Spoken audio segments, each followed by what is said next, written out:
আপনাদের পরিকল্পনা যদি আগামী 3 মাসের মধ্যে সমস্যার সমাধান করে দিতে পারে, তাহলে আমি আপনাদের পরিকল্পনায় গ্রহণ করব। তাদের প্রতি আমি চ্যালেঞ্জ ছুড়ে দিলাম। বিদ্যুৎ ও জ্বালানি সংকট সমাধানে সরকার 6 মাসের চ্যালেঞ্জ ছুড়ে দিয়েছেন প্রধানমন্ত্রী তারেক রহমান। এমন বক্তব্যের পর সেই চ্যালেঞ্জ গ্রহণে ঘোষণা দিয়েছেন বিরোধী দলীয় সংসদ সদস্য হাসনাত আব্দুল্লাহ।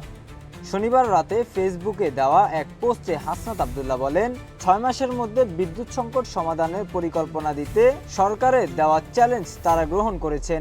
তিনি দাবি করেন, সংকট সমাধানে এরই মধ্যে বিরোধী দলের পক্ষ থেকে স্বল্প, মধ্য ও দীর্ঘমেয়াদী বিভিন্ন প্রস্তাব দেওয়া হয়েছে।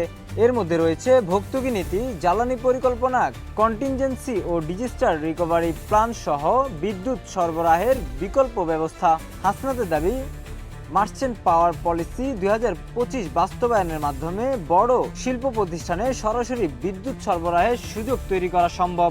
তিনি আরও বলেন, সমাধান পরিকল্পনা বিরোধী দলের কাছে থাকলেও ক্ষমতা সরকারের হাতে, তাই 6 মাস পর জনগণই বিচার করবে সমস্যার সমাধান হয়নি পরিকল্পনার অভাবে নাকি সরকারের ক্ষমতার অভাবে। এদিকে দেশে বিদ্যুৎ ও জ্বালানি সংকট নিয়ে হাসনাতের সমালোচনার আগের বক্তব্যও বিভিন্ন সংবাদ মাধ্যমে এসেছে। দেশদশ 24, তারেকুল ইসলাম, ডেস্ক রিপোর্ট।